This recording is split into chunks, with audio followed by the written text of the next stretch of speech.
It is late, and the world outside is quiet. The moon is up, or perhaps it is hidden behind clouds. It does not matter. What matters is that you are here, in this moment, with me, and we are going to travel somewhere far away, somewhere ancient, somewhere that exists both in the past and in the present, waiting for us to visit it together. So let the day fall away. Let your breathing slow down. Let your eyelids grow heavy, but not too heavy, because you will want to keep them open just a little longer to see what I am about to show you. There is no rush. We have all the time we need. We are going to Ethiopia. Not the Ethiopia of news reports or drought or conflict, but the Ethiopia of high plateaus and deep gorges, of mist that clings to the mountains like a blanket, of a people who have lived there for thousands of years. And in that ancient land, something extraordinary was carved, not with machines, not with power tools, not with anything that we would consider modern or efficient. It was carved by hand, by men with hammers and chisels, by men who looked at a solid wall of rock and saw a church inside it, waiting to be freed. They did not build the churches. They dug them out, as if the stone were a kind of thick, patient earth, and they were miners of holiness. We are going to a town called Lalibela. It sits high in the Lasta Mountains, more than 8,000 feet above sea level, and the air there is thin and clean and cool. The name itself is like a lullaby, said slowly, Lalibela. It was once called Roha, but later it took the name of a king, King Lalibela. And the story goes that in the late 12th century, this king dreamed a dream. Or perhaps he did not dream, but he was visited by angels. Or perhaps he simply looked at the rocky hillside and saw what it could become. People argue about the details, but that is how legends work. They are never quite clean, never quite precise, and that is what makes them beautiful. King Lalibela had a vision of a new Jerusalem. You see, the old Jerusalem, far away in the Holy Land, was becoming dangerous for pilgrims. The Crusades were raging. The routes were blocked. Travel, there was a risk, and many Ethiopians could not make the journey. So King Lalibela decided to bring Jerusalem to Ethiopia. He would build a copy, a sacred city carved into the living rock, a place where prayer could rise up from the stone itself. And he did not build it. He carved it. He ordered his workers to dig down into the earth, to create trenches around blocks of stone, and then to hollow out those blocks, shaping them into churches with arches, columns, windows, doors, all cut from a single piece of rock. Imagine that for a moment. Imagine standing on a flat, barren plateau and being told that you must carve a church from the ground beneath your feet. Not by stacking stones, not by mortaring bricks, but by removing everything that is not the church.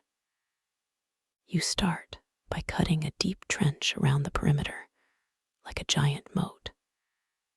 Then you lower yourself into that trench, and you begin to shape the outside of the church, working from the top down, because gravity is your friend, and you do not want the stone to fall on you. Then, once the outside is roughly formed, you go inside. You chip away the interior, leaving pillars where they are needed, leaving arches, leaving a roof that is still attached to the earth above. It is subtractive architecture. You remove stone until the shape you want remains. The churches of Lalibela number 11, though some say there are more hidden or unfinished or forgotten. They are not all the same size, not all the same shape. Some are cross-shaped, some are rectangular, some are almost square. They are connected by tunnels and passages, like a labyrinth carved into the rock. You can walk from one church to another without ever seeing the sun, if you choose, following narrow corridors that are cool and dark, where your footsteps echo and your voice becomes a whisper. The largest is called Beit Medhain Alam, the house of the Savior of the world. It is said to be the largest rock-hewn church on earth, standing 40 feet high with 72 pillars. But it is not the most famous. That honor goes to Beit Georges, the Church of St. George, carved in the shape of a perfect cross. Seen from above, it looks like a giant stone cross laid into the ground, with its arms stretching out and its roof level with the surface. You would never know it was there until you walked to the edge of the pit and looked down. The story of Beit Georges is a gentle one, with a touch of humor. According to legend, King Lalibela had finished carving the other churches, and St. George, the patron saint of soldiers and of Ethiopia, appeared to him and said, "You have built many churches, but you have forgotten me." The king was embarrassed, and he promised to build the finest church of all for St. George. And so he did, and he built it in the shape of the cross, because that is what St. George had requested. But here is the part that makes me smile. The king built it last, and perhaps he was tired, or perhaps he was rushing, because the church is not quite perfectly aligned with the others. It stands a little apart, a little lonely, as if it was carved in a hurry, or as if St. George himself wanted a bit of privacy. And that is wonderful, because it reminds us that even kings make mistakes, and that sometimes the most beautiful things are the ones that are just slightly off. The process of carving these churches was not quick. It took years, decades, perhaps longer. We do not know exactly how many workers were involved, but we can imagine them, hundreds of men, maybe women too, working in shifts, chipping away at the stone with iron chisels and hammers. The chisels were made by local blacksmiths, heated and hammered and quenched in water until they were hard enough to bite into the volcanic tuff. The tuff is a soft rock, relatively easy to carve, but it hardens when exposed to air. So the carvers had to work carefully, because once the stone was cut, it would become harder, and any mistake would be permanent. They worked from the top down, as I said, shaping the roof first, then the walls, then the floor. They left pillars in place and arches, and sometimes they carved intricate patterns into the stone, crosses, geometric designs, even figures of saints. But most of the interiors are simple, plain, because the stone itself is the decoration. The light inside these churches is soft, filtered through small windows cut into the stone.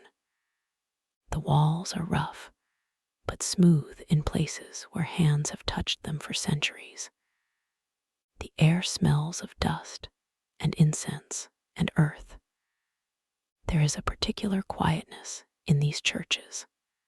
When you step inside, you feel as if you have entered a cave, but a cave that has been refined, shaped, made sacred. You can hear your own heartbeat. You can hear the whisper of your breath. And if you stand still long enough, you can almost hear the echoes of the chisels, the rhythmic tap, tap, tap of stone on stone, the grunts of workers, the sound of prayer. Because these churches were not just carved for shelter, they were carved for worship.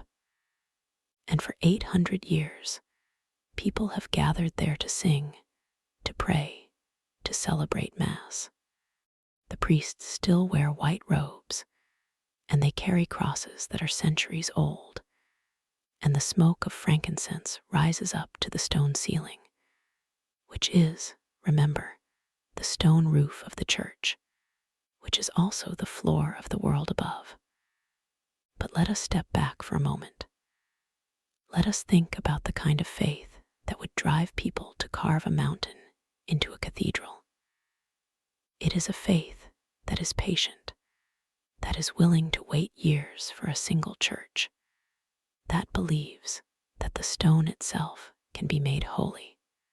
It is a faith that sees the earth not as something to be used, but as something to be transformed. And it is a faith that is deeply attached to place.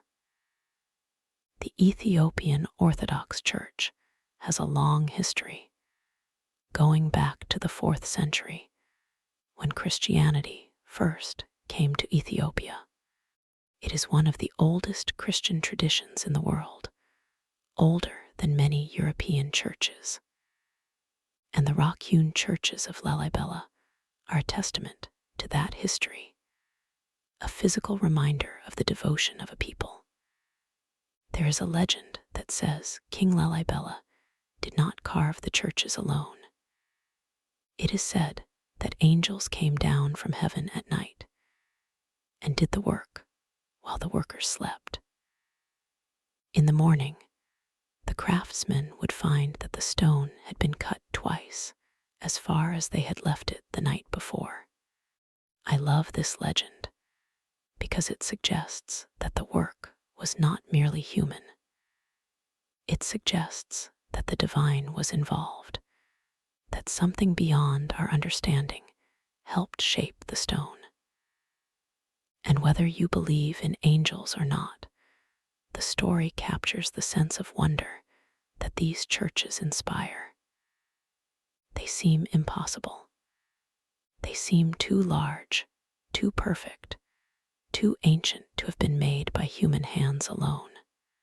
When you walk through the tunnels that connect the churches, you pass through darkness, and then you come out into a courtyard, and you see the shape of a church rising up from the ground, and you realize that the entire church is underground. The roof is level with the surface, and the courtyard is a deep pit. You are standing on the same level as the roof, looking down at the top of the church. And then you descend a staircase, also carved from the rock, to reach the entrance. Inside, the church is cool, and the light comes from high windows that are just slits in the stone. The floor is uneven, worn smooth by centuries of feet. The walls are covered in soot from candles and incense. There is a sense of age, of weight, of permanence. And there is also a sense of peace. It is hard to describe the effect these churches have on a person. You stand inside them, and you feel small, but not in a bad way. You feel connected to something larger than yourself. You feel the weight of history, the weight of faith, the weight of all the prayers that have been offered there. And you feel a kind of quiet, a stillness that is hard to find anywhere else. It is the quiet of stone that has been hollowed out, that has been made into a vessel for silence.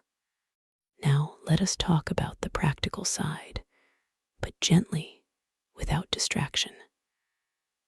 The rock of Lalibela is a volcanic tuff, a kind of compressed ash.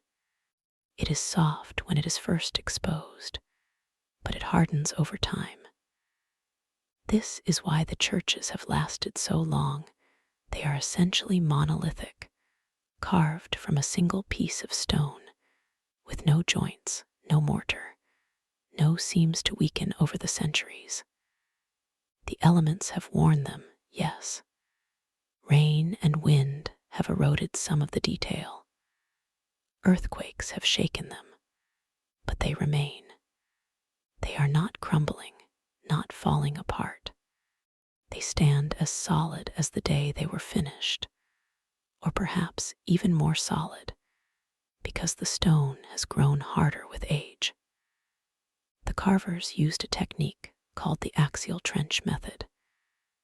They would dig a deep trench around the perimeter of the intended church, leaving a solid block of stone in the center. Then they would shape that block, carving away the exterior walls, the doors, the windows. Then they would hollow out the interior, leaving pillars and arches as needed. The work was done from the top down, so that the carvers could use the natural weight of the stone to their advantage. They would also leave a layer of stone at the bottom, a kind of floor, and then they would carve the details last. It was a slow, meticulous process, but it was also ingenious. They could not make a mistake because they could not add stone back. Every chip removed was permanent. Imagine the concentration required. Imagine the patience. Imagine the noise, the ringing of chisels, the scraping of rasps, the occasional clatter of a loose rock falling. And imagine the silence that must have fallen when the work was done for the day, when the workers laid down their tools and walked away, leaving the half-carved church to the darkness and the stars. That silence must have been profound, full of expectation. We do not know exactly how many workers were involved, but we can make an educated guess. A single church, like Beit Medhain Alam, required the removal of thousands of tons of stone. If a worker could chip away a few pounds of stone per day, and there were 100 workers, it would still take years.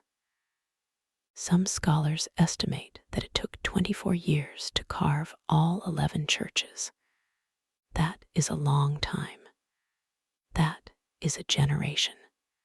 Some workers must have started as young men and finished as old men, or perhaps they did not finish, and their sons took over, and their grandsons after them.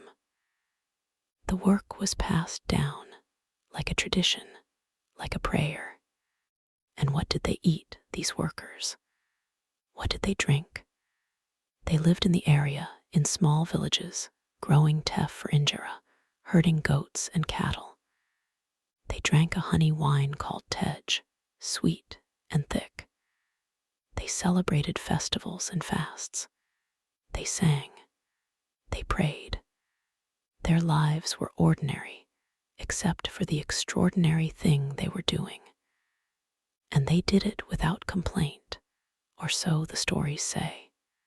They did it for the glory of God, and for the honor of their king, and for the hope that future generations would find a place of peace. We are that future generation. We are 800 years later, and we are still finding peace in those stone walls. We are still walking those tunnels, still standing in the cool darkness, still looking up at the carved arches and thinking, how did they do this? And we do not have a complete answer. We have guesses, theories, archaeological evidence, but the full truth is lost to time. And perhaps that is for the best. Perhaps the mystery is part of the magic. Perhaps we are not meant to know everything. So tonight, let us simply appreciate the mystery. Let us imagine ourselves in Lalibela, high in the mountains, the air thin and cool, the stars bright and close. Let us picture the churches, not as tourist attractions, but as living places where candles are still lit, where incense still rises, where the sound of chanting echoes off the stone. And let us remember that these churches were not built, but carved, as if the earth itself yielded them, as if the rock gave birth to them, as if they were always there, waiting to be found. The carvers did not create them from nothing. They revealed them. They uncovered what was already hidden. There's a lesson in that, I think, a gentle lesson, not forced, that we can reveal things that are already there, that the sacred does not have to be constructed, it only has to be uncovered. That sometimes the most powerful thing we can do is remove what is in the way and let the shape emerge. But we are drifting into philosophy, and it is late, and we should stay in the world of stone and chisel. Let us return to the churches. Let us visit one in particular, Bitem Mariam, the Church of Saint Mary. It is one of the oldest, and it is small, intimate. Inside, there are carvings of saints, faded frescoes, and a sense of age that is almost tangible. The ceiling is decorated with a pattern of crosses, carved directly into the rock. The floor is uneven, worn by countless feet. There is a baptismal font, also carved from the stone, filled with water that is blessed once a year. The air is heavy with the scent of incense, and the light, as always, is soft, coming from small windows cut high in the walls. Bitem Mariam is where many believe King Lalibela is buried. There is a tomb, a simple stone slab with his name carved into it. Or perhaps it is not his tomb, perhaps it is a cenotaph, a symbol. No one knows for sure. But people come to pray there, to leave a candle, to ask for a blessing. And they believe that the king, who gave his life to this city, is still watching over it. The churches are not static. They are living. Every year, during the festival of Timkat, which celebrates the baptism of Jesus, the churches come alive with color and song. Thousands of pilgrims gather, dressed in white, carrying crosses and umbrellas. They process from church to church, singing hymns that have been sung for centuries. The sound of drums and bells fills the air. The priests walk under velvet canopies, and the Ark of the Covenant, or a replica of it, is carried in procession. It is a joyful noise, a celebration of faith. And then the festival ends, and the pilgrims leave, and the churches go back to their quiet existence, waiting for the next year. But we are not at a festival. We are here now, in the quiet of the night, and we can imagine the churches in their stillest moment, just before dawn, when the stars are fading and the first light touches the top of the rock. The shadows are long. The air is cold. There is a single priest inside one of the churches, lighting a candle, beginning the morning prayers. His voice is low, rhythmic, almost a whisper. The words are in Ge'ez, an ancient language, no longer spoken, but still used in liturgy. He recites them from memory, as priests have done for centuries. The candle flame flickers. The stone walls absorb the sound, and the church, the rock, the mountain, the entire sky seem to hold their breath. This is the kind of peace we are looking for tonight. A peace that is old, that is deep, that is carved into the earth. A peace that does not demand anything from us, except that we be still and listen. So close your eyes if you like, or keep them open, but let your gaze soften. Let your thoughts drift like smoke from an incense burner, rising slowly, curling, disappearing into the dark. We are in Lalibela now. We are standing on the edge of a pit, looking down at a stone cross. We are descending the stairs, our footsteps echoing.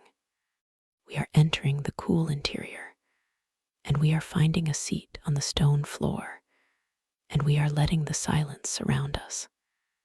There is no rush. We can stay here as long as we want. The night is long, and the churches are patient. They have waited 8 centuries. They can wait a little longer. Now, let us move to another church, perhaps the most mysterious of all. It is called Bita Abba Libanos, the house of Father Libanos. It is small, and it is set apart from the others, hidden in a cliff, approached by a tunnel that is so narrow you have to stoop. The tunnel opens into a courtyard, and there, carved into the cliff face, is the church. It is not freestanding like the others. It is attached to the rock on one side. Front is carved with 3 arches, and inside there are pillars and a simple altar. It is said that this church was dedicated to the memory of King Lalibela's wife, or perhaps to a saint. The legends are vague, but there is a story that the church was carved in a single night by angels, because the king's wife had asked for a private chapel, and he could not refuse her. And so the angels came down, and they worked while the earth slept, and by morning the church was ready. Again, the legend softens the reality. The reality is that it took years of labor, of sweating and chipping and planning. But the legend is more beautiful, and on a sleepy night like this, we can believe both. We can believe that the stone was carved by human hands, and that angels guided those hands. We can believe that the work was hard, and that it was also holy.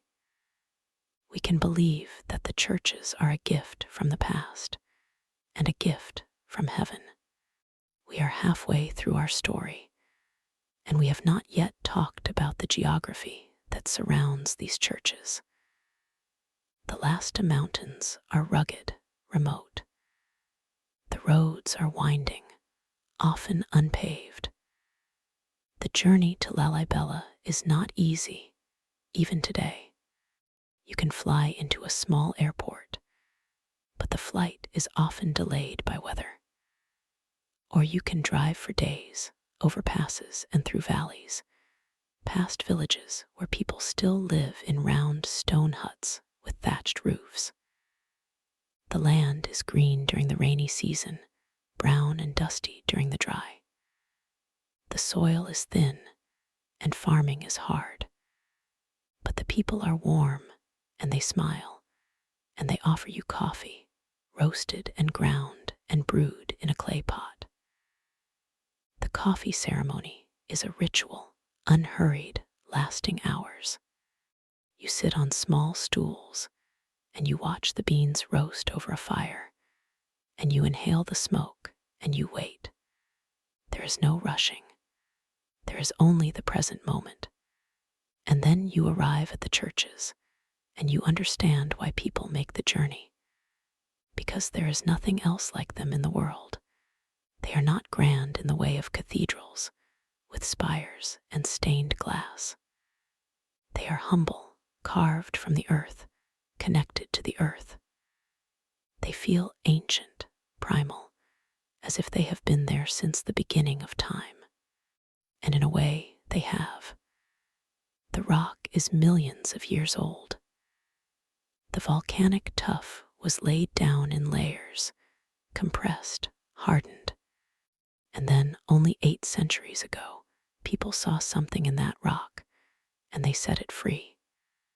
Perhaps that is the ultimate lesson of Lalibela, that the sacred is not something we build, but something we reveal.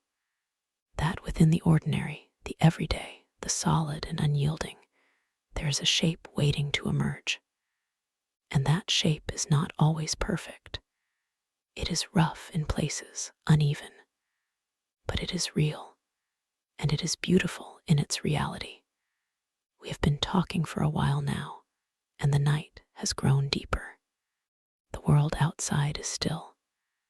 Perhaps you are lying in bed, the covers pulled up, the room dark. Perhaps you are sitting in a chair, a cup of tea cooling beside you.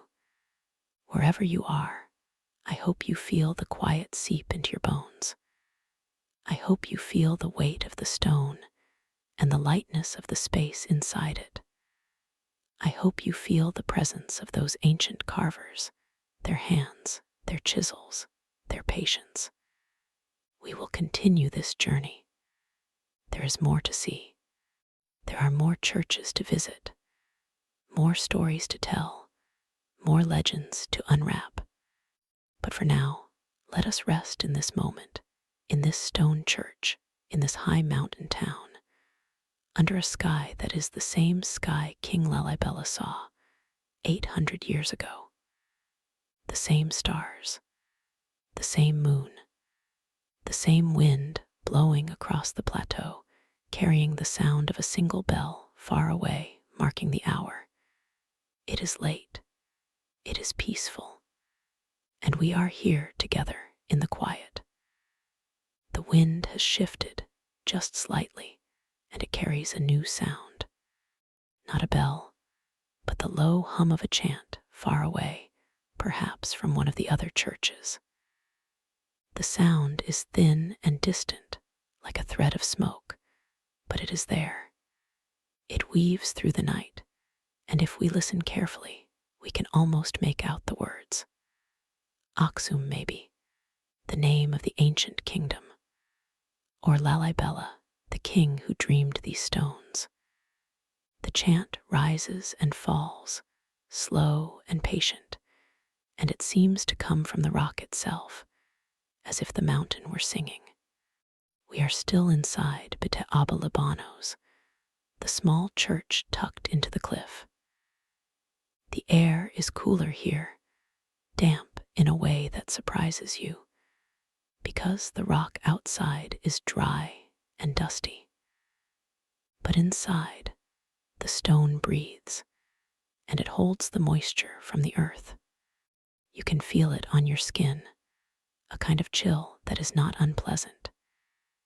It is the chill of an old basement or a cave, but without the mustiness. There is a scent here too, different from the incense in the larger churches. It is the smell of stone and age, of centuries of prayers, of candles burning low. We can sit here for a while, on the stone floor, which is smooth from countless feet. The floor is not flat, but worn into gentle dips and hollows, shaped by the passage of time. If you run your hand over it, you can feel the grooves, the places where people have knelt and stood and walked for 800 years.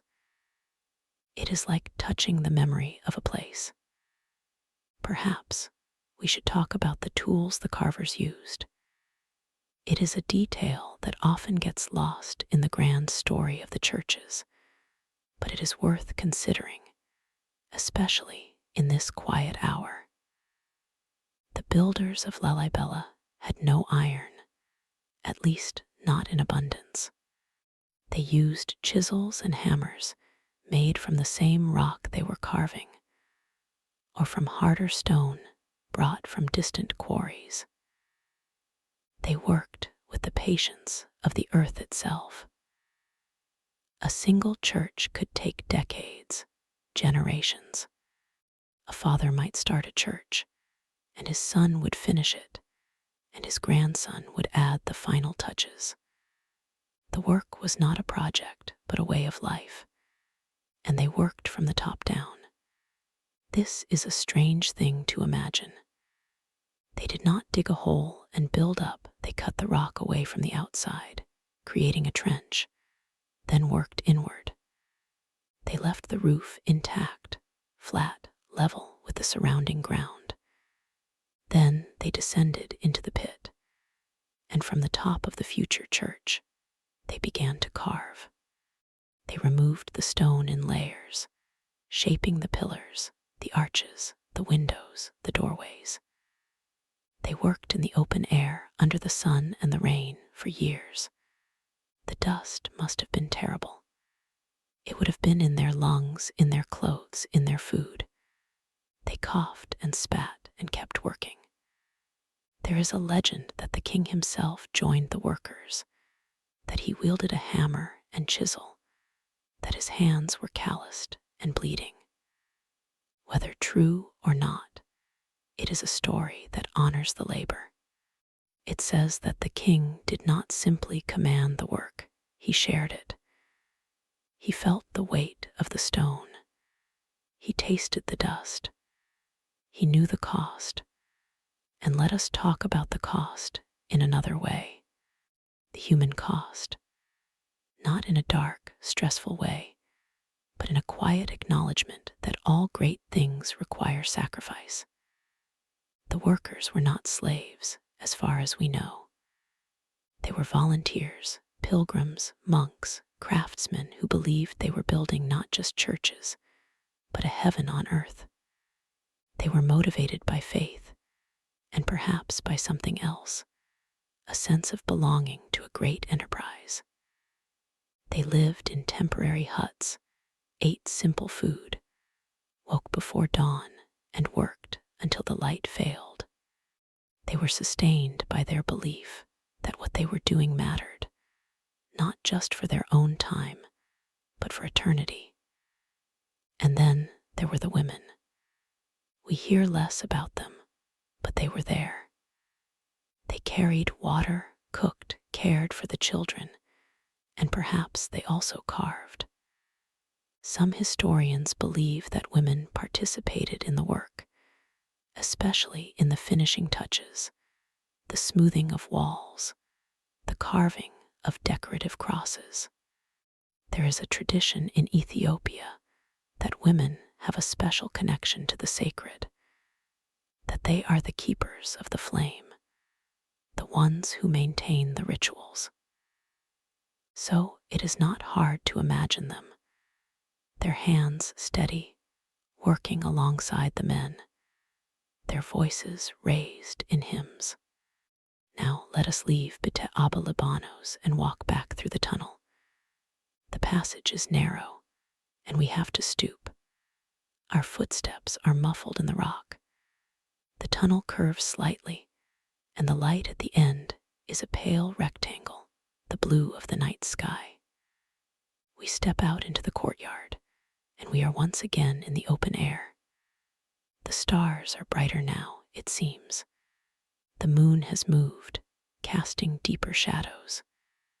There is a cool breeze that comes down from the mountain slopes, carrying the scent of eucalyptus and dry earth. We will cross the courtyard and follow a path that leads to another church, one of the most famous, Bete Georges, the Church of St. George.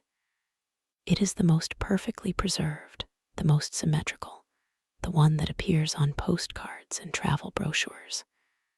But we are not tourists tonight. We are pilgrims or simply wanderers, and we approach it not with a camera, but with our eyes and our breath. The path is uneven, made of stone steps worn smooth. We walk slowly, because there is no need to hurry. The ground slopes downward, and then we see it, a cross carved into the rock, then a pit, and at the bottom, the church itself. It is shaped like a cross, and it sits in a deep rectangular courtyard surrounded by vertical walls. From above, it looks like a giant cruciform bowl sunk into the earth.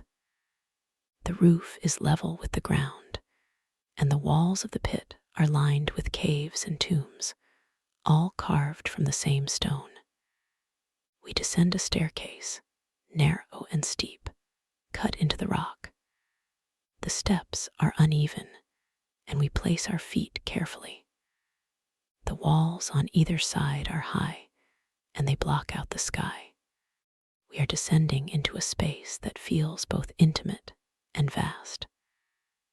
At the bottom, we stand in the courtyard, and the church rises before us.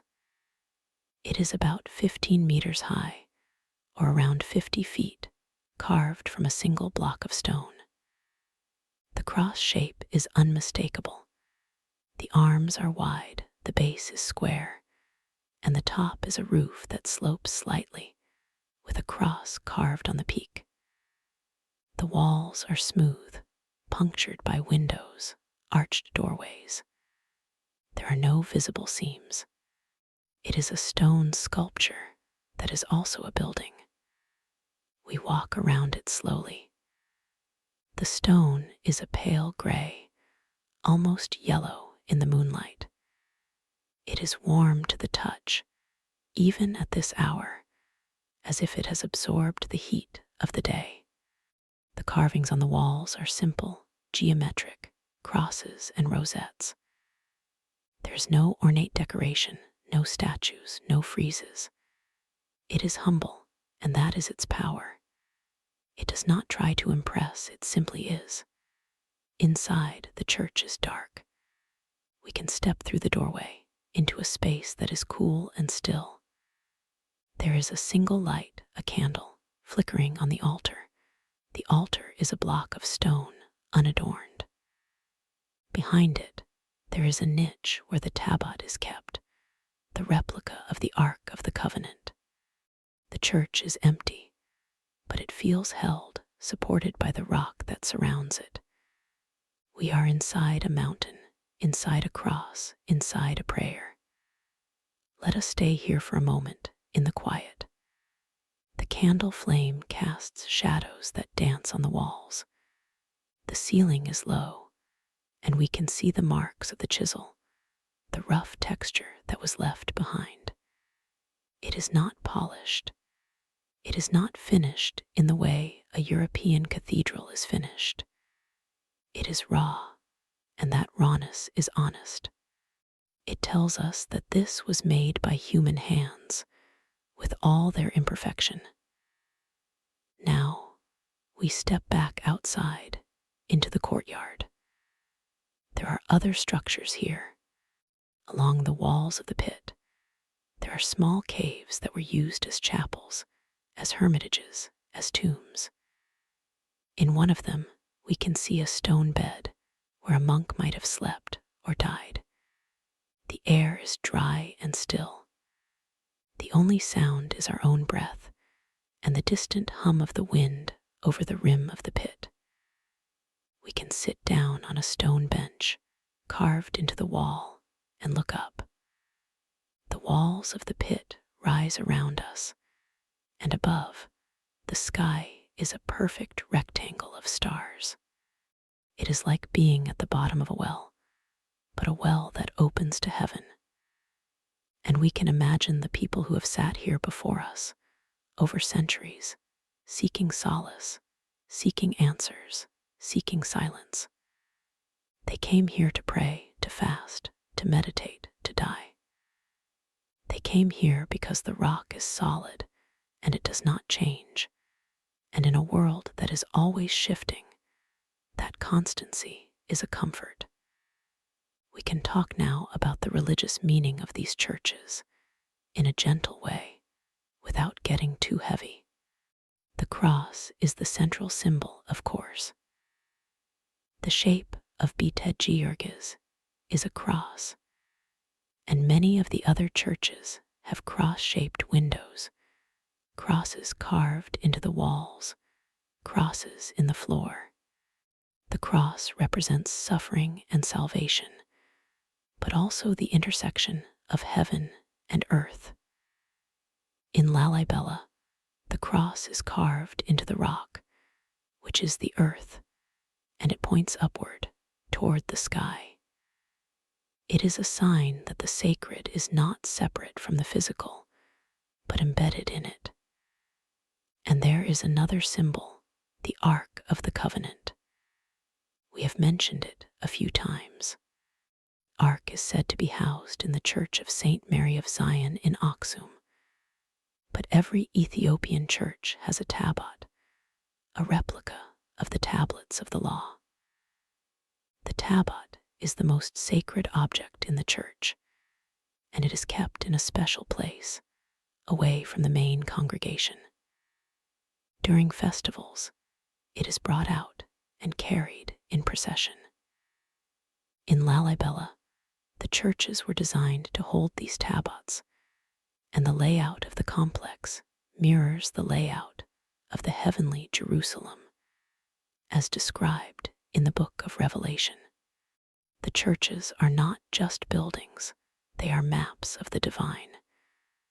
But we do not need to understand all that to feel the peace of this place. We can simply sit and let the stone speak. And the stone says, I am here. I am old. I have seen generations come and go. I have seen the rains and the droughts, the wars and the truces, the births and the deaths. And I remain. I am not eternal, but I am patient. The night is wearing on. We have been in Lalibela for a long time in our imagination. The stars have shifted. The constellations are different here in the northern hemisphere near the equator. The Southern Cross is not visible, but the Big Dipper is low on the horizon. We can almost see the dawn if we look eastward, a slight lightening of the sky. It is not time to wake yet. We can stay a little longer. Let us walk to the edge of the courtyard and look out. Beyond the pit, there are other churches, each with its own character. Bite Emmanuel, with its intricate carvings and its high ceilings. Bite Meskel, the House of the Cross. Bite Danijel, the House of the Virgins. They are all connected by tunnels and passages, like a network of rooms in a giant house. We can explore them in our mind, one by one. Each has a story, a legend, a secret. There is a story about Bite Danijel. It is said that it was built in honor of the 9 saints, missionaries who came from the Middle East and brought Christianity to Ethiopia. They are believed to have helped carve the churches, or at least to have inspired them. Their names are preserved in the liturgy, and they are venerated as miracle workers. One of them, Abba Afzi, is said to have had the power to move stones with his prayer. Another, Abba Garama, was a scribe who wrote the Gospels in a single night, with angels turning the pages. These are the kinds of stories that soften the hard edges of history, that make the impossible seem plausible. And there is a story about the construction of the churches that involves King Lalibela and a vision. He was in Jerusalem, some say, or he dreamed of Jerusalem, and he saw the churches there, and he was inspired to create a new Jerusalem in Ethiopia. He returned home and gathered the builders, and the work began. But the work was difficult, and the people grew tired.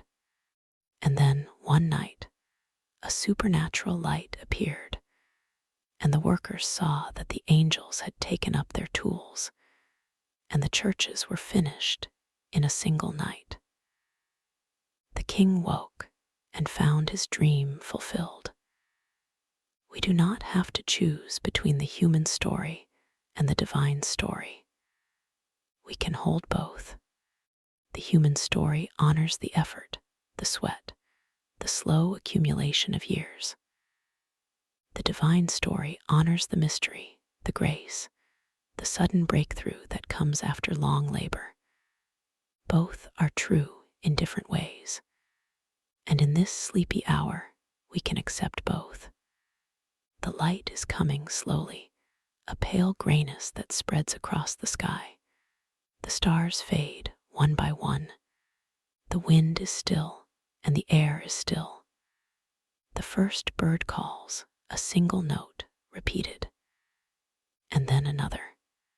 The dawn is beginning, but it is a gentle dawn without fanfare. It is a dawn that respects the quiet. We are still sitting on the stone bench. Our bodies are relaxed, our minds are calm. We have been on a long journey tonight, through stone and legend, through history and prayer. We have visited churches that are older than many nations, carved by hands that have long since turned to dust. We have touched the rock, felt its coolness, smelled its scent. We have heard the echoes of chants, the whispers of stories. Now, as the light grows, we can begin to let go. The images of Lalibela will stay with us, but they will recede into the background, like a dream that fades upon waking. We do not need to hold on to them. They are there in the deep places of our mind, ready to be visited again whenever we choose. Let us take one last look around. The church of Georges is still there, solid and silent. The pit is still deep. The sky is still wide, and we are still here, safe, comfortable, peaceful. The world has not changed, but we have just a little. We have been touched by the ancient, by the sacred, by the labor of love. And now we can let our eyes close and let our breathing slow. The dawn is not a summons, but a permission to rest. The day will come, but it will come softly. We are not in a hurry. We are not needed anywhere else. So we sit for a moment longer in the stillness, and we do not ask for anything. We are simply present. And the stone, the wind, the fading stars, they are present with us.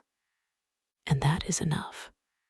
The story of the Ethiopian Stonecutters is not just a story of the past.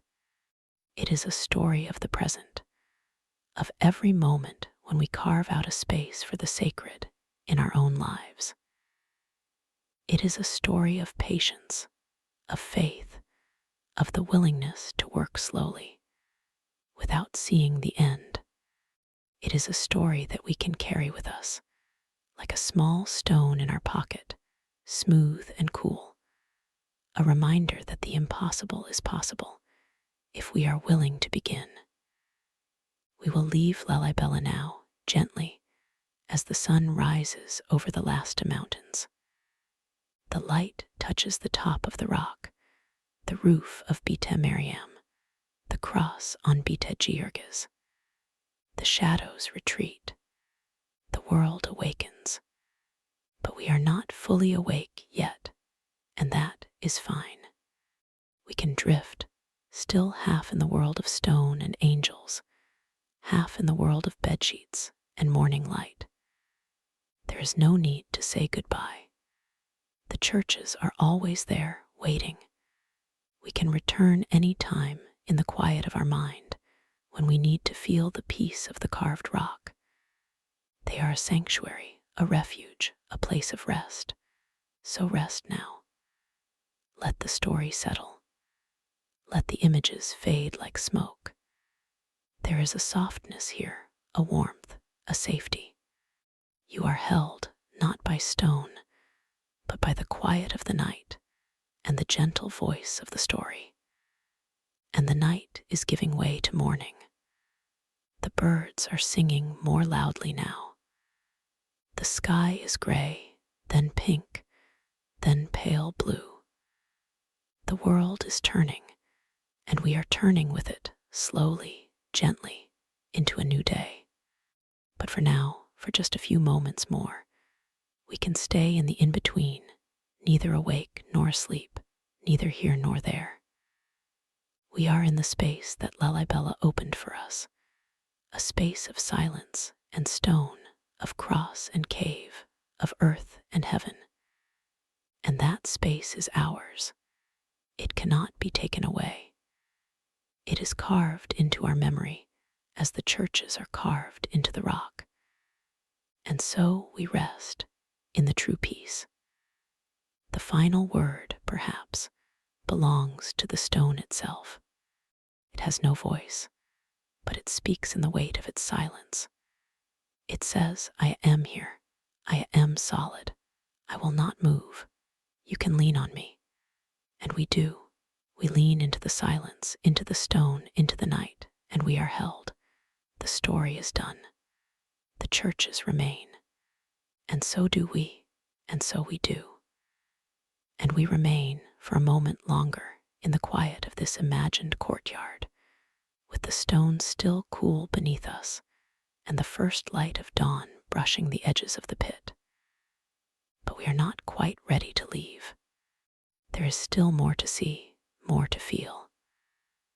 The churches of Lalibela are not a single story, but a chorus of stories, each stone a note, each tunnel a verse. And we have only begun to listen.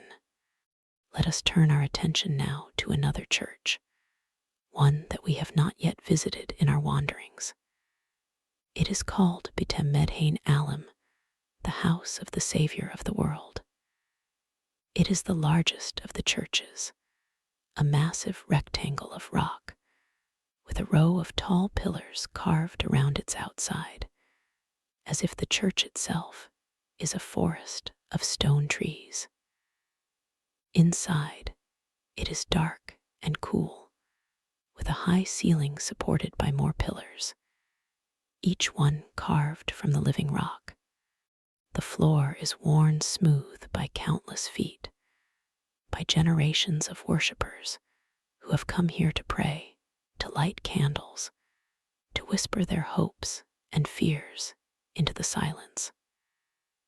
In B'Tem Medhain Alim, there is a sense of vastness. It is not just a room carved out of rock, but a cathedral of the earth, a space that seems to stretch upward into the darkness and inward into the heart of the mountain. The air is still and heavy with the scent of frankincense and myrrh, the same resins that were burned in the temples of Jerusalem, the same resins that have been used for thousands of years in the worship of the God of Abraham. It is a scent that connects us to something ancient, something that predates the churches themselves. There is a legend about B'Tem Medhain Alim. It is said that the Ark of the Covenant, the original ark described in the book of Exodus, once rested here. Not the ark that is said to be in Axum, but another ark, a replica, or perhaps the same ark, brought here for safekeeping during a time of war. The priests of Lalibela whisper that the ark was hidden in a secret chamber beneath the church, accessible only through a tunnel that leads deep into the mountain. No one has ever found it, but the stories persist.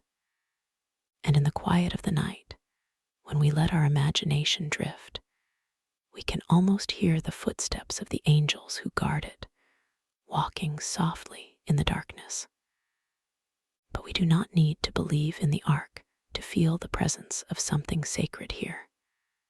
The church itself is enough.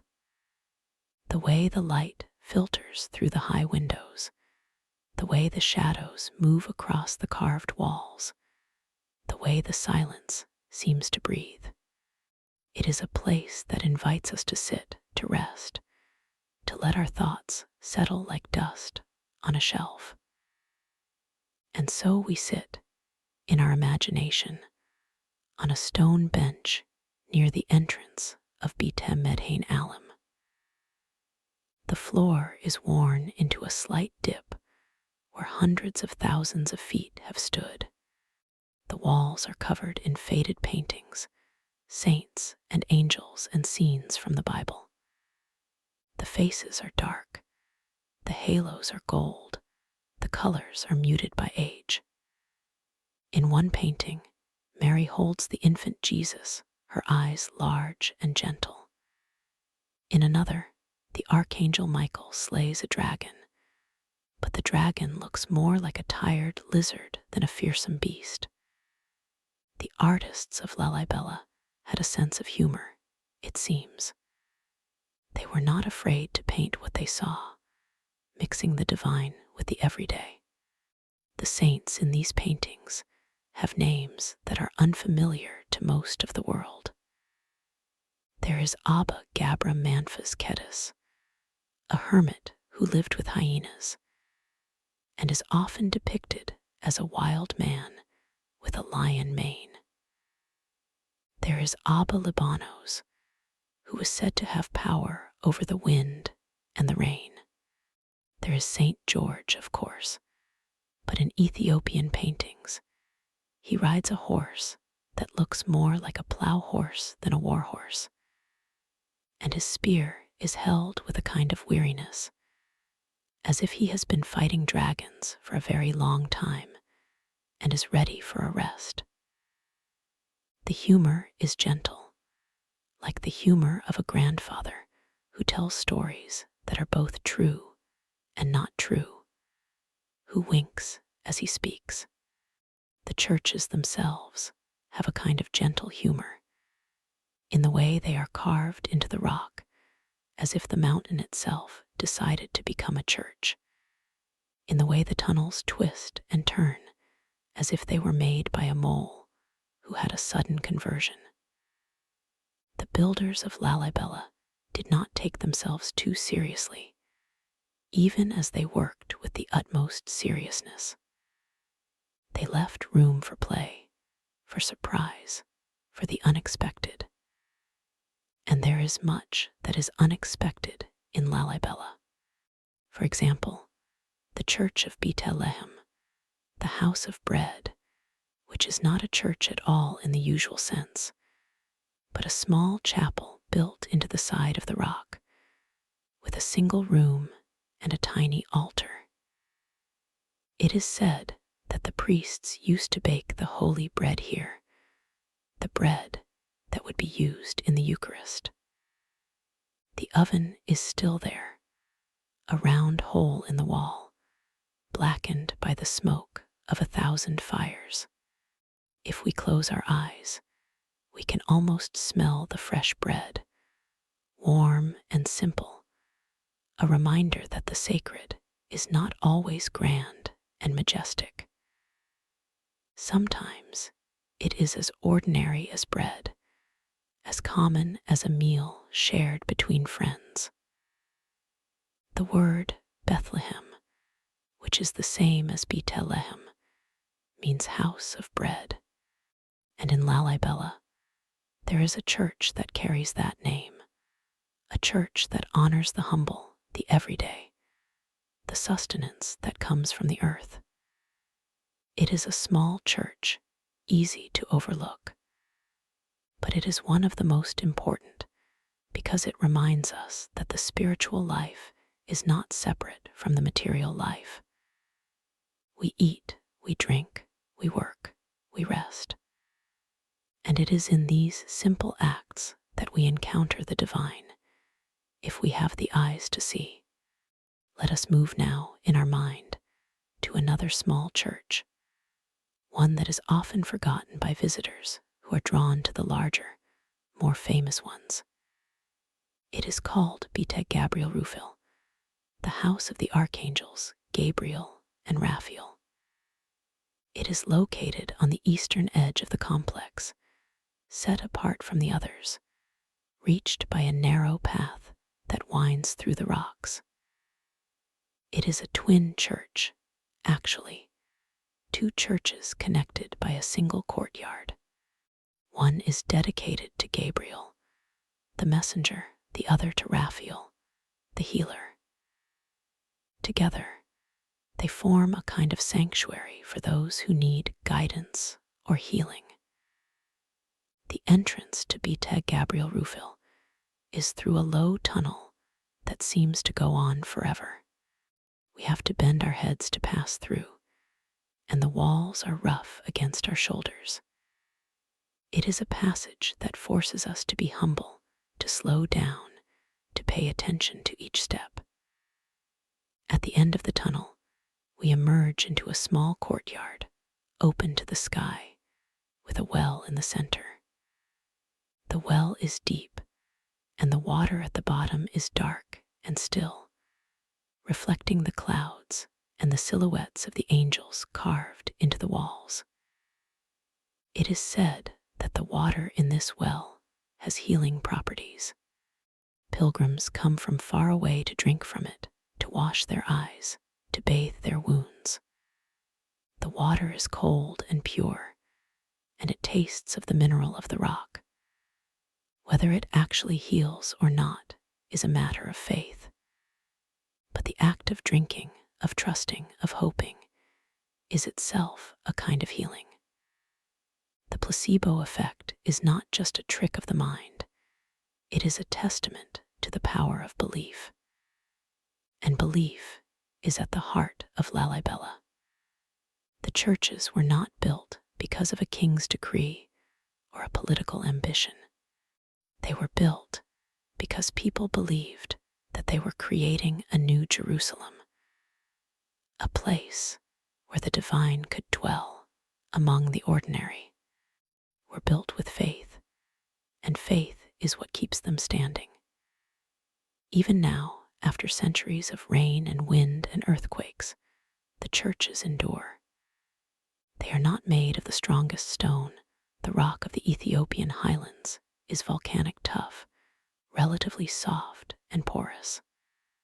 But they are made of the strongest faith, and that is what gives them their resilience.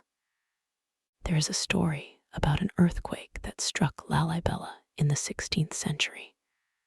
The ground shook, and the walls cracked, and the roofs collapsed in some places.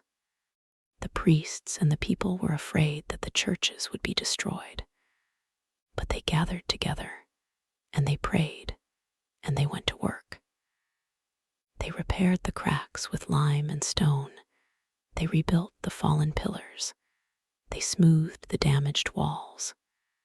And the churches survived. They are still there, with the scars of that earthquake visible in the patches of stone, in the seams where the old and the new meet. Those scars are part of the beauty of Lalibela. They tell a story not just of creation, but of preservation, of the ongoing effort to keep something alive. The churches are not museum pieces, frozen in time. They are living places, used every day for worship, for baptism, for funerals. The walls have been touched by thousands of hands, the floors worn by thousands of feet. The prayers of centuries hang in the air like incense, invisible but palpable. And now, as the morning light grows stronger, we can begin to see the details that were hidden in the darkness.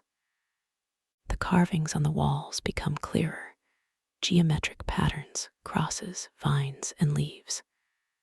There are animals too, lions, eagles, oxen, and angels. Each carving has a meaning, a symbol that would have been understood by the worshippers who gathered here. The lion represents the Lion of Judah, a title of Christ. The eagle represents the Apostle John, who soared like an eagle in his visions. The ox represents the Gospel of Luke, which begins with the sacrifice of Zechariah in the temple. The angel represents Matthew, with his genealogy of Christ.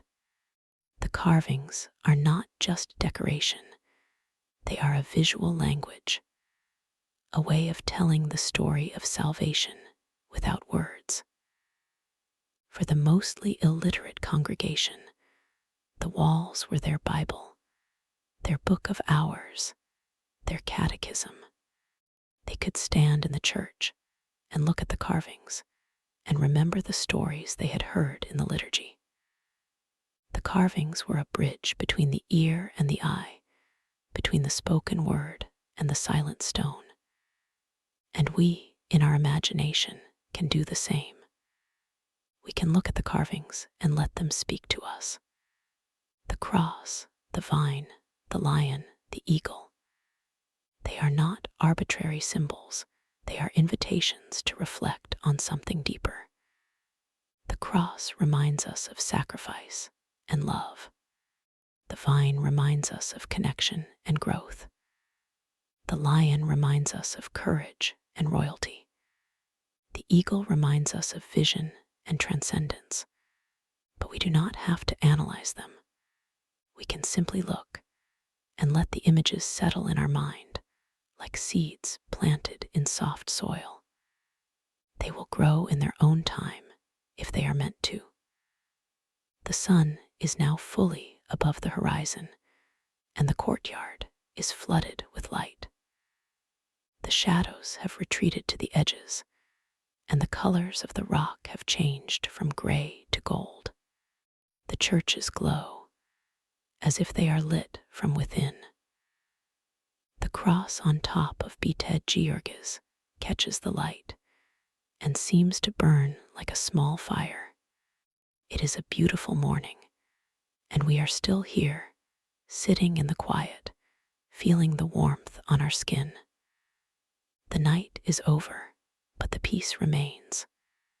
We can hear the sound of a bird singing, a dog barking in the distance, the murmur of voices from the village. The world is waking up, but we are not rushing to join it. We are content to watch, to listen, to breathe. The story of Lalibela is not just about the past. It is about the present, about this very moment in which we are aware of the stone, the light, the air. It is about the act of carving out a space for the sacred in our own lives, no matter how small or how hidden. It is about the patience to work slowly without seeing the end, and the faith that the work is meaningful, even if we never see the final result. The builders of Lalibela did not live to see the churches completed. The work spanned generations. Fathers and sons, mothers and daughters, all contributed their labor, their sweat, their tears. They did not know if the churches would ever be finished. They did not know if the king's vision would be realized. But they worked anyway, because the work itself was a form of prayer, a way of being in the world that was sacred. And we, in our own lives, can do the same. We can carve out spaces of peace, of beauty, of meaning, even if they are not grand. We can dig deep into the rock of our own hearts and find there a room for the sacred. It is not easy. It takes patience. It takes faith. But it is possible. And so, as the morning advances, we can begin to prepare ourselves to leave this place, not to forget it, but to carry it with us. The image of the rock church, the sound of the chanting, the scent of the incense, the feel of the cool stone. They are all there, stored in the quiet corners of our memory, ready to be accessed whenever we need them. We can visit Lalibela any time we close our eyes.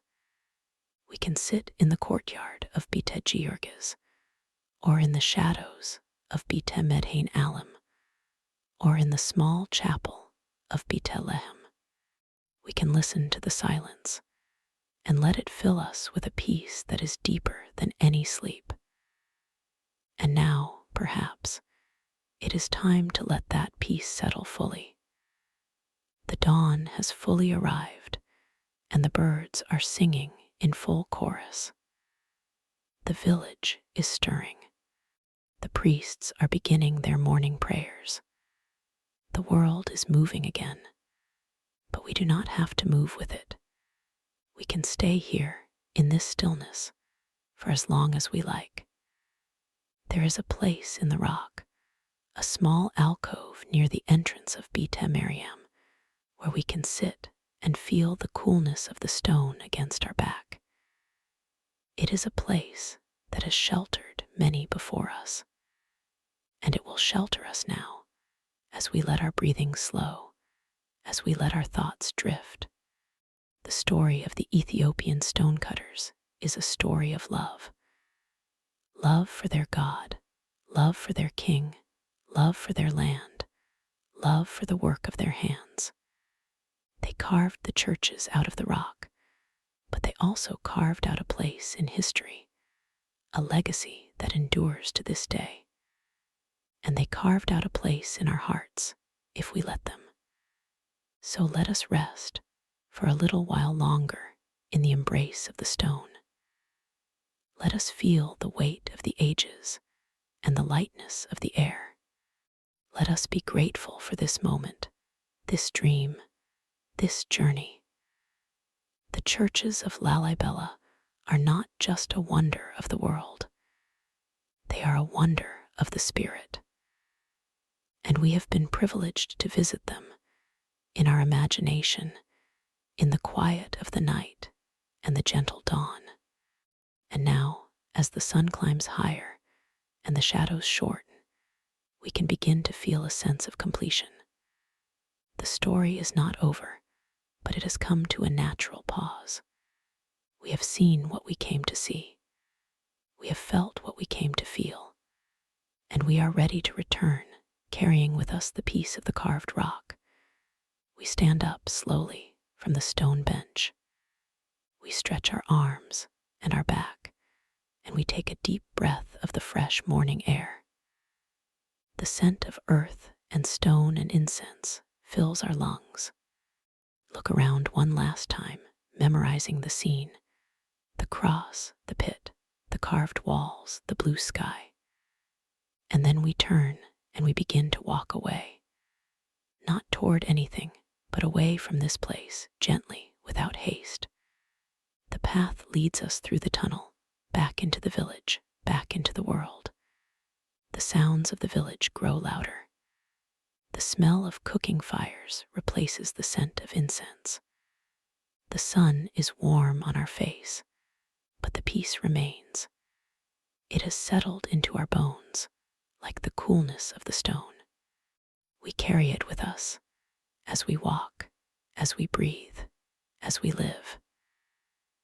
And so the story of Lalibela continues, not in the churches only, but in all who have been touched by them. It continues in the quiet moments of our day, when we remember the rock and the silence. It continues in the way we approach our own work, with patience and faith. It continues in the way we carve out spaces of grace in our own lives. The Ethiopian stonecutters carved churches out of solid rock. And in doing so, they showed us that it is possible to make something beautiful and lasting out of the hardest, most unyielding materials.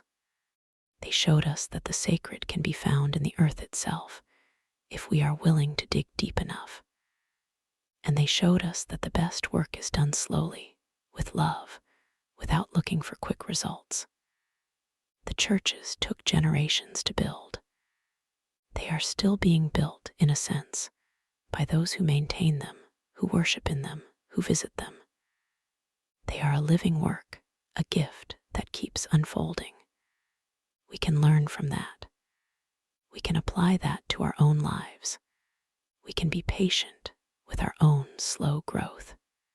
We can trust that the work we do today, however small, is part of something larger. We can carve our own small churches out of the rock of our days, and we can rest, knowing that we are part of a long tradition of human beings who have sought to make the sacred visible, to create spaces where the divine can dwell, to leave a mark on the world that is not a scar, but a blessing. So rest now. The morning is warm. The birds are singing. The churches of Lalibela are still there, waiting for the next visitor, waiting for the next prayer, waiting for the next dawn. And we are here in the light, in the peace, in the quiet of our own heart. The story is not done. It never is. But for now, it is enough. We have been to Lalibela, and we have returned, and we are grateful, and we are grateful, grateful for the stone, for the light, for the silence, grateful for the hands that carved these churches, and for the hearts that still pray in them, grateful for the opportunity to sit here in the quiet of the morning and to feel the weight of centuries pressing gently on us, not as a burden, but as a blessing. We can stay a little longer if you like. There is no rush. The day will unfold without our permission, whether we are watching or not. And perhaps the best thing we can do is to watch, to listen, to be present. The sun has risen, but the morning is still young. The shadows are short, and the air is cool and clear. We can sit on the stone bench near the edge of the courtyard, where the rock is worn smooth by countless visitors before us. We can lean back and close our eyes and let the warmth of the sun seep into our skin. And as we sit, we can think about the carvers, not the kings or the priests, but the ordinary men who spent their lives digging into the rock. Came from the villages around Lalibela, from families of farmers and herders. They knew the land, they knew the stone. They had watched their fathers and grandfathers work the quarries, shaping millstones and grinding stones, carving troughs for cattle and basins for water. The work was hard and slow, but it was honest. They understood that the rock could be shaped if you had the patience and the right tools. The tools were simple: a hammer made of iron, a chisel made of steel, a pickaxe, a wooden lever, a rope. Nothing more. No dynamite, no drills, no saws. Just the strength of their arms and the sharpness of their tools. And they worked from the top down, cutting a trench around the outline of the church, then removing the interior stone a little at a time. They worked in teams, each man taking his place, each man doing his part. They did not rush. They could not rush. The rock was hard, and the work was slow. A single day might yield only a few inches of progress. A week might produce a small alcove. A year might see the beginning of a doorway. But they did not measure their work in days or weeks. They measured it in generations. A father would start carving a church, and his son would continue it, and his grandson would finish it. They did not expect to see the end. They worked because the work was good, because it was a duty, because it was a form of prayer. And they knew that the rock would hold their labor like a vessel holding water for as long as the world lasted. We can imagine them now in the cool of the morning before the sun grew too hot. They would gather at the edge of the pit, their tools clinking softly, their voices low. They would lower themselves down into the trench, one by one, and begin to chip away at the stone. The sound of hammer on chisel, chisel on rock, a steady rhythm like a heartbeat. Tap, tap, tap, over and over for hours, for days, for years. The dust would rise, covering their clothes and their faces, turning them into ghosts of rock. They would cough and spit, and then continue. The work was not glamorous. It was hard, dirty, repetitive, but it was sacred. And sometimes, in the quiet of the afternoon, when the shadows were long and the heat was oppressive, they would stop and rest. They would sit in the shade of the rock, passing around a gourd of water, and talk about the day. They would tell stories of the king, of the angels, of the miracles that had made this place holy. They would laugh at small jokes and then fall silent again, listening to the wind. And in that silence, they could feel the presence of something greater than themselves. They could feel the rock itself, not as an obstacle, but as a living thing, breathing slowly, holding secrets. And they would go back to work with renewed strength because they knew that they were not alone. The rock was with them. The ancestors were with them. The angels were with them. And the king, Lalibela, was with them too, in spirit if not in body. He had dreamed of these churches, and they were making his dream real. There is a legend that the king was aided by angels, that during the night, while the workers slept, the angels would come and carve the stone themselves, moving faster than any human could.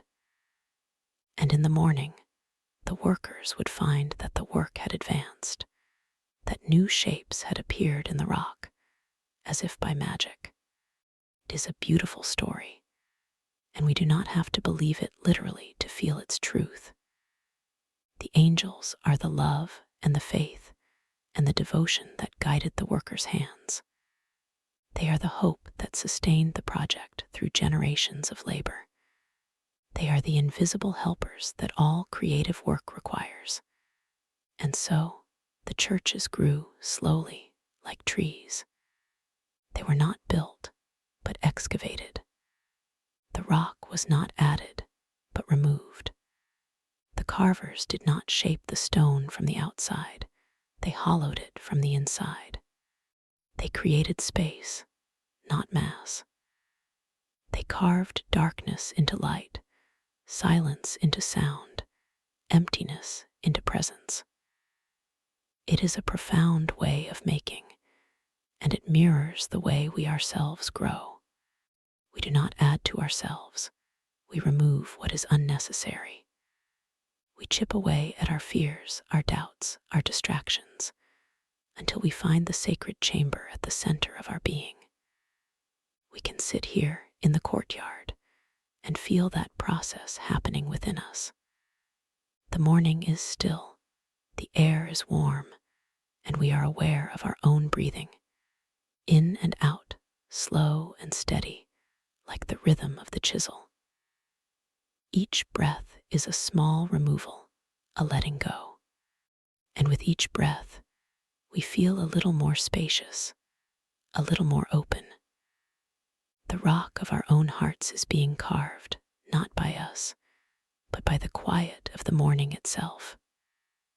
Now, perhaps, we can walk a little further. We can leave the courtyard of Ethiopian and wander through the tunnel that connects to the other churches. The tunnel is narrow and dark, and the walls are cool and damp. We can feel our way along the rough stone, our hands touching the marks of the chisel, the same marks that were made centuries ago. The tunnel slopes downward, then curves, and we walk slowly, feeling the weight of the rock above us. The sound of our footsteps is soft, absorbed by the stone. We are surrounded by silence, and then we emerge into another courtyard, smaller than the first, but no less sacred. This is Betem Mariam, the church dedicated to Mary. It is one of the oldest and most richly decorated of the Lalibela churches. The walls are carved with geometric patterns, with crosses and stars, with images of animals and saints. The colors are faded now, but we can imagine how they looked when they were fresh, painted with natural pigments, glowing in the light of oil lamps. We can sit here too, on a step at the entrance, and look inside. The interior is dim, lit by the narrow windows that have been cut into the rock. The light falls in shafts, like golden pillars, illuminating the dust motes that drift in the air. We can see the altar and the tabot, the sacred tablet that represents the Ark of the Covenant. The priests keep it hidden, wrapped in cloth, and only they are allowed to touch it. But we can feel its presence, like a weight in the air. We can hear the faint sound of chanting, coming from somewhere deep within the church. It is a single voice, old and steady, chanting in Ge'ez, the ancient language of Ethiopia. The melody is simple, almost hypnotic, rising and falling like a gentle wave. We do not understand the words, but we do not need to. The meaning is carried by the sound itself, by the vibration of the voice against the rock. The priest who is chanting is old, his skin like cracked earth, his eyes half closed. He has been singing these hymns every day for decades. He knows them by heart, and they have become a part of him, like the rock of the church. He sits on a small stool near the altar, swaying gently, his voice rising and falling. He is not singing for us. He is singing for God, for the ancestors, for the angels. But we are allowed to listen, to let the sound wash over us, to let it settle into our bones. And as we listen, we can feel time slowing down. The minutes stretch out, like honey flowing from a jar. The morning seems to last forever, and we are content to sit here, in the dim light, suspended between the past and the present, between the human and the divine. We can think about the word B'te Miriam. It means house of Mary. And that is what this church is, a house, a home, a place of shelter. The rock encloses us like a mother's arms, safe and warm. We can rest here in the house of Mary and let go of our worries, our plans, our fears. We are held by the stone, held by the silence, held by the ancient faith of the people who carved this place. Outside, the world continues. The sun rises higher, the shadows shorten, the village comes alive. But here, inside the rock, time is different. The seasons pass, the years pass, the centuries pass, but the church remains. It is a quiet witness to the endless cycle of life and death, of birth and rebirth. It is a reminder that some things are permanent, that some things are holy, that some things cannot be destroyed. And we too are part of that permanence for a little while. Our presence here, our attention, our gratitude are woven into the fabric of the church. We are not just visitors. We are participants in the ongoing story of Lalibela. The carvers worked for us, not knowing us, but trusting that someone would come, someone would sit here, someone would feel what we feel now. And we are honoring that trust. We can close our eyes again and let the sound of the chanting fill the space behind our eyelids. It is like a river flowing through the rock, carrying the prayers of 1,000 years. We can feel the coolness of the stone beneath us, the warmth of the light on our face, the faint scent of incense lingering in the air. We are here, fully here, and it is enough. And now, perhaps, we can begin to think about leaving. Not because we want to, but because the day is moving on and we have other places to go, other people to meet. But we will take this moment with us. We will store it in the quiet chamber of our heart, where it will remain undisturbed until we need it again. We stand up slowly, stretching our legs. The old priest is still chanting, his voice steady and unwavering. We bow our heads slightly in respect and turn to leave. We walk back through the tunnel, our hands touching the rock, feeling the familiar roughness. We emerge into the light, blinking, and see the sun now high in the sky. The shadows are short, and the colors of the rock are bright and clear. We walk through the village, past the small houses with their thatched roofs, past the women grinding grain, past the children playing in the dust. The sounds of daily life surround us, and yet we still feel the silence of the church like a second skin. We carry it with us wherever we go. And so, as we reach the edge of the village, we look back one last time. The churches are hidden below the surface, but we know they are there. We can feel them in the ground beneath our feet, in the air around us, in the light of the sun. They are a part of the landscape now, as natural as the mountains, as deep as the rivers. The story of the Ethiopian Stonecutters is a story of patience and faith, of love and devotion, of ordinary people doing extraordinary things. They carved churches out of solid rock, but they also carved a way for us to find peace, to find stillness, to find the sacred in our own lives. And we are grateful.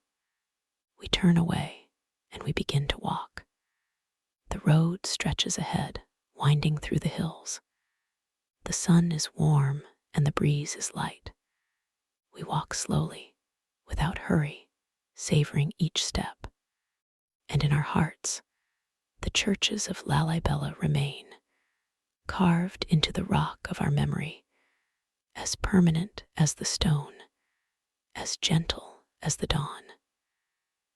And now, as the morning fully unfolds, we can sense that our journey is drawing to a close. The day will continue, but the story has reached a natural resting place. We have been to Lalibela, we have sat in the courtyards, we have listened to the chanting, we have felt the stone, and we have returned, carrying with us a quiet peace that will last long after the sun has set. So let us rest now in the warmth of the day, in the knowledge that we have touched something ancient and enduring. Let us let go of the need to understand everything, to analyze everything, to hold everything. Let us simply be present and grateful. The Ethiopian stonecutters carved churches out of solid rock, and we, in our own way, have carved a small space for the sacred in our own hearts. It is enough. And so, we end our story here in the light of the morning, with the sound of the village around us and the memory of the rock within us. We close our eyes and we breathe.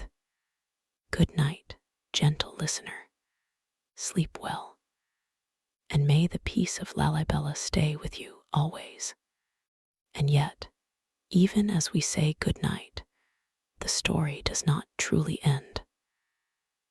The rock remembers, and the carver's work continues in the quiet hours of the night. For in Lalibela, the churches are never truly empty. The spirits of the monks, the priests, the pilgrims who have walked these courtyards for centuries still linger, like the faint scent of incense that clings to the stone. And if we listen carefully, we can hear the echo of their footsteps, the murmur of their prayers, the soft tap of the chisel that never quite stops. We can imagine the night sky over Lalibela, clear and deep, with a million stars scattered like grains of sand across the heavens. The air is cool, almost cold, and the silence is profound. The churches are dark now, their narrow windows showing no light. But the moon rises, and its silver glow spills over the rock, carving new shadows, revealing the ancient forms in a different light. The cross-shaped church of Georgis stands alone, cut free from the surrounding stone, its roof a perfect Greek cross. The moonlight traces its edges, making them look sharp and clean, as if carved only yesterday.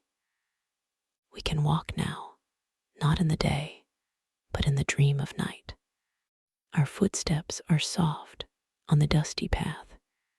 We pass the trenches that separate the churches, the deep channels carved to allow water to drain, and we remember that these were also dug by hand, with the same patient labor. The rock is cool to the touch, and we run our fingers along the walls, feeling the marks of the tools. Each groove, each scratch, is a record of a human hand, of a moment in time. There's no hurry here, not even in the night. The stars move slowly across the sky, and we are content to move with them. And then we come to a small cave, tucked away behind the churches. This is where the carvers would have rested, where they ate their simple meals of bread and water, where they slept on the bare rock. We can imagine them sitting here together, their bodies aching, their hands blistered, but their hearts full. They spoke little, perhaps, or they sang the old hymns. They shared the work, each man knowing his place, his role. The master carver would have sketched the plan on the rock with charcoal, guiding the others. The young men would have carried away the rubble, basket by basket. The old men would have prayed.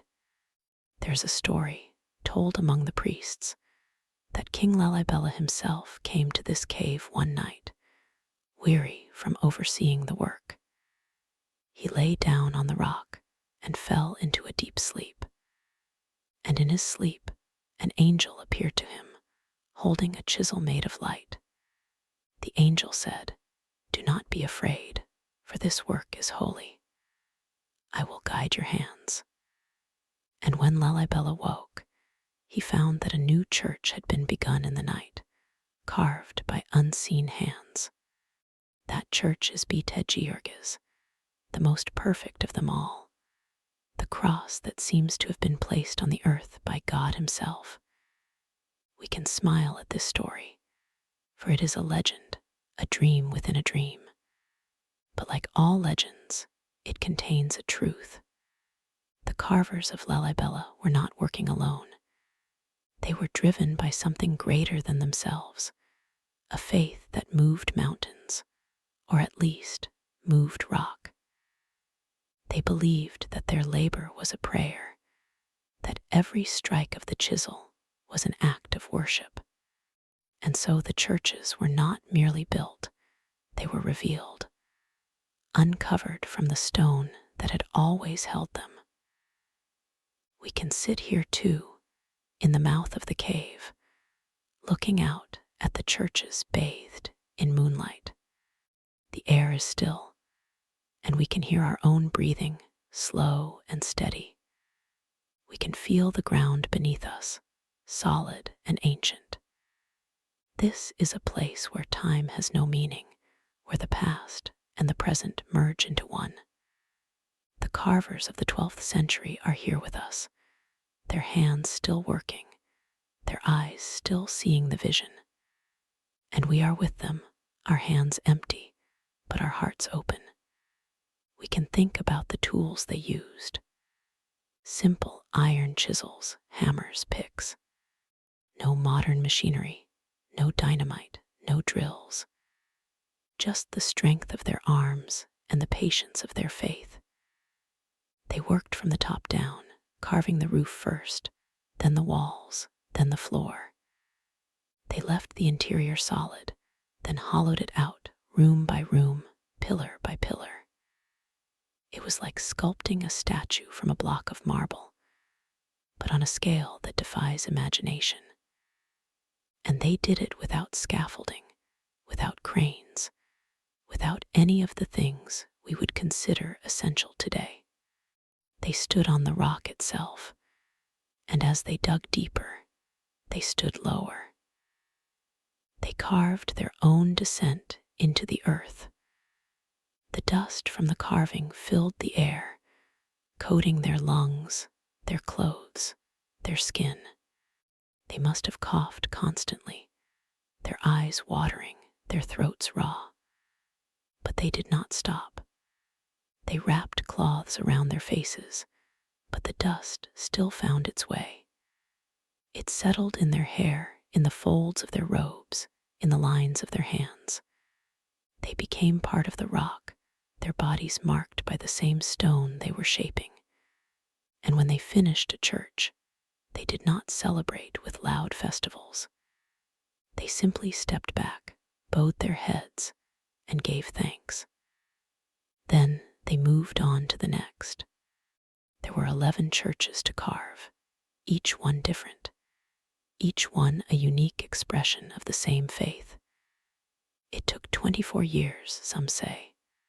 Others say longer. But time, like the rock, was something they had in abundance. They were not in a hurry. They were building for eternity. We can let our eyes wander over the moonlit scene. There is a small chapel, barely visible, tucked into a cleft in the rock. It is called Beit Golgotha, and it contains a replica of the tomb of Christ. The monks say that it is the most sacred place in all of Lalibela, that the very air there trembles with holiness. But we cannot enter tonight. The door is locked, and the key is kept by the oldest priest, who sleeps in a cell nearby. We can only imagine what lies inside: the stone slab, the fading frescoes, the smell of ancient wax. And that is enough. Imagination is a kind of vision, after all. We can see with our minds what our physical eyes cannot. And in the quiet of the night, the boundaries between the real and the imagined grow soft. We are not just visitors anymore. We are dreamers, walking through a dream that others dreamed long ago. We can stand up slowly, feeling the stiffness in our legs. The night is still young, but we are growing weary. It is time to find a place to rest. There is a small guest house in the village, with simple rooms and thin mattresses. But we are not ready to leave the magic of the night behind. Instead, we spread a blanket on the ground, just outside the cave, and lie down, looking up at the stars. The sky is immense, a deep velvet black, with the Milky Way stretching across it like a river of light. We can see the Southern Cross, low on the horizon, and the bright stars of Orion, the hunter, who appears in the Ethiopian sky as a different figure, a shepherd, perhaps, or a king. We do not know the names, but we do not need them. The stars are enough. We close our eyes, and the sound of the rock settles around us. It is a low hum, the vibration of the earth itself, the pulse of the planet. We can feel it in our bones, a deep and steady rhythm. It is the same rhythm that the carvers felt, the same pulse that guided their hands. We are connected to them now, through the stone, through the night, through the simple act of lying still. And as we drift toward sleep, we can hear faintly the chanting again. It is coming from the church of Beta Mariam, or perhaps from somewhere deeper, from the heart of the rock. The voice is old and wise, singing a lullaby for the world. It tells of the creation, of the beginning, when the earth was formless and void, and the Spirit of God moved over the waters. It tells of the carving of the first church, not by human hands, but by the word of God. And it tells of the promise that one day all rock will be transformed, all stone will become a house of prayer. The chanting fades, and we are alone in the darkness. But we are not afraid. The rock cradles us, the stars watch over us, and the memory of the carvers holds us close. We are safe. We are home. So let us sleep now, truly sleep, and let the dream of Lalibela carry us to a place of peace. The churches will still be there when we wake, carved into the rock, waiting for the morning light. But for now, we rest. We rest in the silent embrace of the stone. Good night, gentle listener. Sleep well. And may the peace of Lalibela stay with you always. And yet, before sleep claims us completely, there is one more thing I want to share with you. It is a small thing, a quiet thing, but it belongs to the night. There is a monk who lives in a cell near the church of Beta Gabriel. He is old, older than anyone can remember, and he has spent his entire life in the shadow of the rock. He knows every crack in the stone, every curve of every pillar, every echo that lives inside the churches. He says that at certain hours, when the moon is full and the wind is still, you can hear the rock breathing. Not a sound made by the wind, but a slow, deep rhythm, like the rise and fall of a sleeping giant. I have heard it myself, or I think I have. It is a feeling more than a sound, a vibration that travels up through the soles of your feet and into your chest. The monks say it is the heartbeat of the earth, the pulse of the ancient stone that remembers the hands that carved it. They say that the churches are alive, that they grow and change ever so slowly as the rock settles and the seasons pass. A crack that was not there last year appears. A patch of wall becomes smooth where it was rough. The churches are still being carved, not by chisels, but by time itself. There is a legend among the people of the village that on certain nights, the angels return to Lalibela. They come not as glowing figures with wings, but as shadows that move among the churches, touching the walls with invisible hands. They repair what has been worn, they smooth the rough places, they keep the churches safe.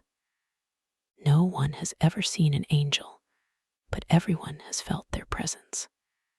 It is a warmth that spreads through the air, a sudden quiet that falls over the conversation. And then it passes, and the night goes on. We can lie here a little longer, our eyes half closed, our minds drifting. The stars have shifted. The moon has begun its slow descent toward the horizon. The air is cooler now, carrying the faint scent of damp earth and incense. Somewhere in the village, a dog barks once, then falls silent. The chanting has stopped. The only sound is the soft whisper of our own breath. I will tell you one final story, and then we will truly sleep. It is a story that the old monk told me, sitting in the doorway of his cell, his hands folded in his lap. He said that when the carvers of Lalibela were finished, when the last church was complete, they did not leave. Instead, Instead, they walked into the churches, each one choosing a place to stand, and they laid down their tools. They took off their dusty robes and placed them on the floor. Then they knelt and prayed. They prayed that the churches would endure, that they would remain a sanctuary for all who sought peace. When they rose, they walked out into the sunlight, and they did not look back. Their work was done, and the tools they left behind, the chisels and hammers, the baskets and ropes, were slowly covered by the dust of centuries. They are still there, buried beneath the floors of the churches, waiting to be found again. But no one has ever dug for them. Some things are meant to stay hidden. And so, gentle listener, we too must let go. We have walked through the rock. We have heard the prayers. We have seen the moonlit crosses. We have rested in the cave and felt the heartbeat of the earth. Now it is time to surrender to the night. The last thing I will tell you is this. The churches of Lalibela are not just places of worship. They are places of waiting. They wait for the dawn. They wait for the rain. They wait for the next pilgrim to arrive. And they wait for you if you ever wish to return. The rock will remember your footsteps. The air will carry your whisper. And the carvers, who are still here in spirit, will welcome you back. So close your eyes now. Let the stone cradle you. Let the stars fade into the soft gray of approaching dawn. Sleep and dream of a world carved by faith, where every strike of the chisel is a prayer, and every church is a promise. Good night again, and this time, truly, sleep deeply. The rock will hold you, and the peace of Lalibela will stay with you.